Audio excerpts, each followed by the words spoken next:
Team India captain Rohit Sharma form కోల్పోయి వరుసగా విఫలమవుతున్నాడు.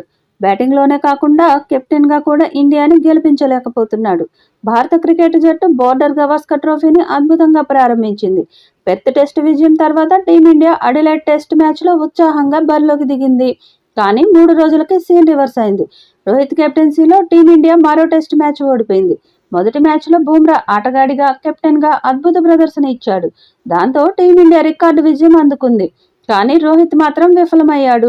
రెండో మ్యాచ్లో భారత క్రికెట్ జట్టు రెగ్యులర్ కెప్టెన్ రోహిత్ శర్మ ఖచ్చితంగా పునరాగమనం చేస్తాడని అంతా భావించారు.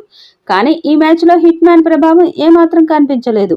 భారత జట్టు బ్యాటింగ్ ఆర్డర్లో మార్పుతో రోహిత్ శర్మ మరింత పటిష్టంగా మారతాడని అంతా భావించారు. కానీ ఈ మ్యాచ్లో రోహిత్ శర్మ 2 ఇన్నింగ్స్ల్లోనూ విఫలమయ్యాడు. తొలి ఇన్నింగ్స్లో 3 పరుగులు మాత్రమే చేసిన రోహిత్ రెండో ఇన్నింగ్స్లో కేవలం 6 పరుగులకే పెవిలియన్ చేరాడు. ఇక కెప్టెన్సీలో కూడా ప్రభావం చూపలేదు. ఇటీవల న్యూజిలాండ్తో Rohit Sharma captaincy team India white wash అయింది. ఇప్పుడు ఆస్ట్రేలియా చేతిలో మరో ఓటమి చూసింది. రోహిత్ శర్మ కెప్టెన్సీలో టీమిండియాకి ఇది వరుసగా 4వ టెస్ట్ మ్యాచ్ ఓటమి. ఈ ఓటమితో టీం WTC ఫైనల్ రేసులో 3వ ప్లేస్కి పడిపోయింది. దాంతో టీమిండియా WTC ఫైనల్స్కి వెళ్ళాలి అంటే మిగిలిన 3 మ్యాచ్లు గెలవాలి. అది సాధ్యమవుతుందా లేదా అన్నది అనుమానమే.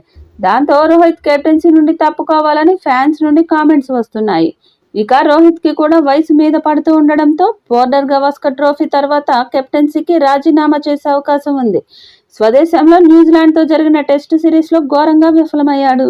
అక్కడ కూడా అతను 6 ఇన్నింగ్స్లో 91 పరుగులు మాత్రమే చేయగలిగాడు. దీనికి ముందు బంగ్లాదేశ్ సిరీస్లో కూడా అతని బ్యాట్ మౌనంగా ఉంది. అతను బంగ్లాదేశ్పై 4 ఇన్నింగ్స్ల్లో 42 పరుగులు చేశాడు. ఈ పేలవమైన ఫామ్ను పరిగణలోకి తీసుకుంటే అతను ఇప్పుడు టెస్టుల నుంచి రిటైర్మెంట్ కావాల్సిందేనని అంతా సూచిస్తున్నారు. ఒకవేళ టీమిండియా బోర్డర్ గవాస్కర్ ట్రోఫీ గెలవకపోతే WTC ఫైనల్స్కి వెళ్ళదు.